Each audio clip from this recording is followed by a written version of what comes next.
Guys,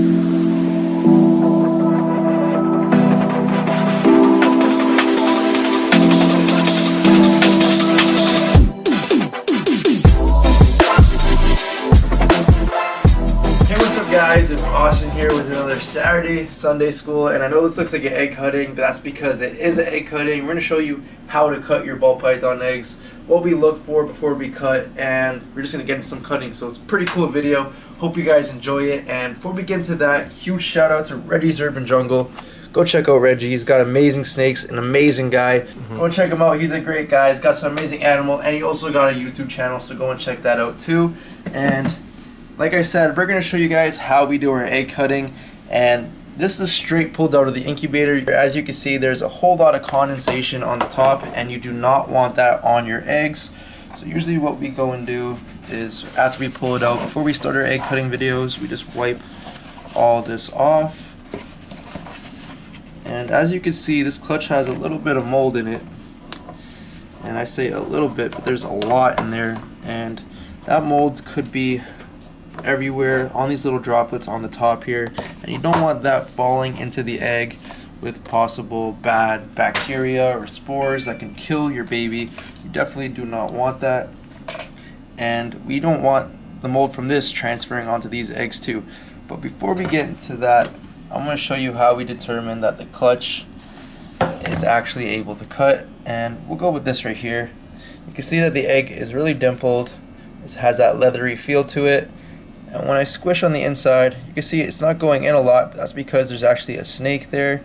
And if I move him, you can probably see that. That's the first thing you want to see. You want to be able to feel the baby inside of the egg, and make sure it's not too hard. If the egg is really hard, it probably went bad like these two.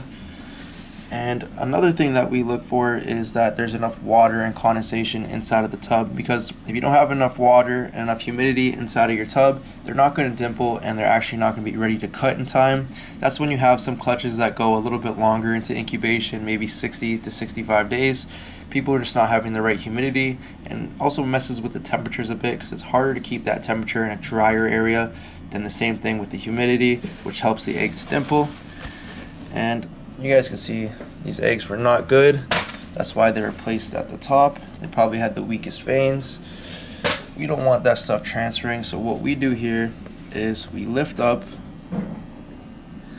and we put this to the side, and as you can see, we still got some mold inside of here, and like we said before, you don't want that transferring onto the eggs. So I'm just going to take one more napkin, take a nice big handful of all that moldy substrate. Take a little more, a little bit extra, will not hurt at all. Then you kind of want to just mix it back up again. And since we do not have the egg tray going back inside of there, you also want to just go make a couple of little slits for your ball python eggs. There's one, this is 2, 3, 4, and 5, and you just want to spread them out a little bit just so that you have some space for when they're coming out of the egg, they're not disturbing the egg next to them. And we'll just start the cutting straight from here. And you guys probably watched a lot of our egg cutting videos before, and you notice we do this little thing where we roll the top. The reason for that is because inside there is a membrane, and with that membrane there's veins and the sac that they're in. They haven't taken their air yet, and you don't want to prematurely cut that sac if it's not ready yet. So you just roll it downwards just to make sure that you're only cutting the actual egg. Then we grab our scissors. We like to use bigger scissors because you get one really nice clean cut across the side.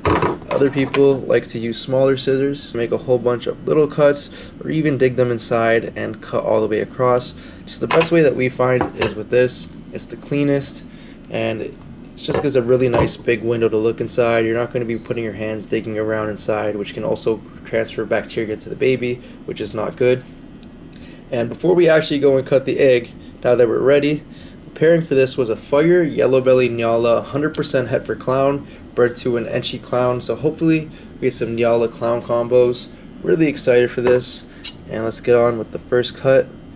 So we want to follow that line that we made before and just cut a thin layer of the egg, and right away looking inside, it looks like we have a fire Enchi Nyala probably yellow belly too. So everything but the clown inside of this one. And you can see that's where that membrane is. You got the veins in there, and it looks like there's a little bubble of liquid the snake is in, and we're just not going to mess with that. Leave it down here, and we'll move on to the next egg. And we're going to go with this egg right here.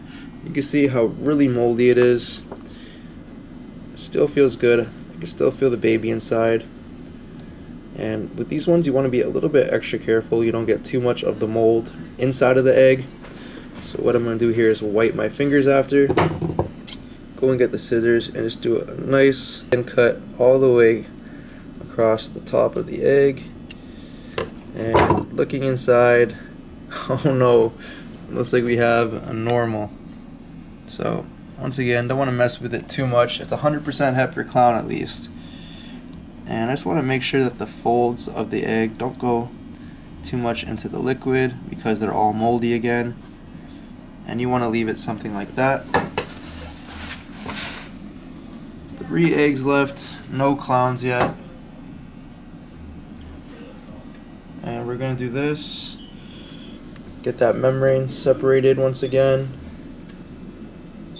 And you'll notice that the eggs closest to the heat element of the incubator. So if you look over here at this box, the eggs that were closer to the back where the heat was are always going to be a little bit more ready than the ones at the front, just the way the temperatures are in the incubator. So these ones, I can still feel the babies, but they're not as easy to feel as the first 2 were.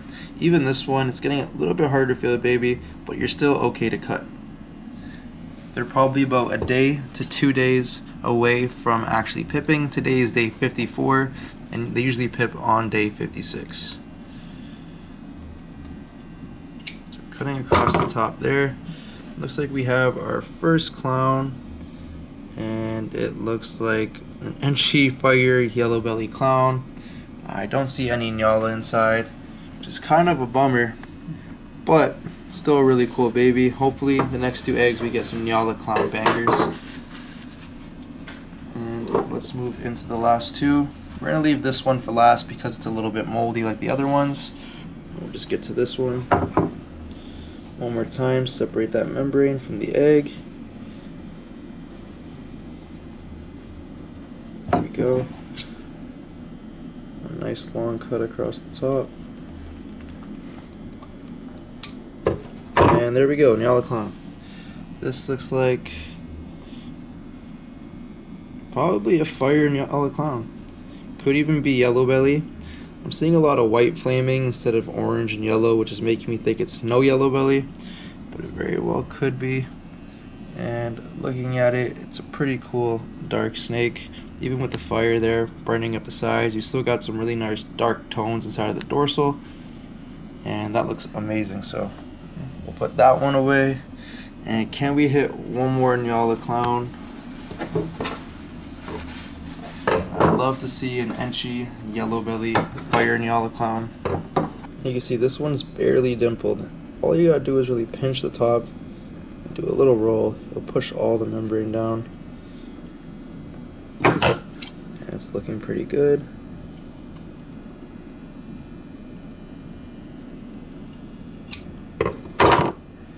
And it looks like we got a Nyala, maybe a Nyala yellow belly, 100% Heifer clown. At least those last 2 eggs did have Nyala in it. And now we're going to go and put these back into the incubator, and we'll probably leave them in there until they shed. They'll be out within the next 1 to 2 days. And another tip is, if they're still staying inside of the egg, and I learned this from KG from Bomb Projects, go big shout out to KG. If they're still inside of the egg, they're not in the sack anymore, and they're just chilling inside of the egg, you can get some warm water, pour it inside, up to the top, not enough to drown it, but just to the top, and within the next day, 24 hours, it'll be out of the egg, and it'll be starting to shed. So really cool tips to get your snakes out of the egg faster. We're going to put these back in the incubator. We'll catch you guys next week on Saturday Snake School. Hope you enjoyed the video. Don't forget to like, share, subscribe, and we'll catch you guys on the next one. Peace out.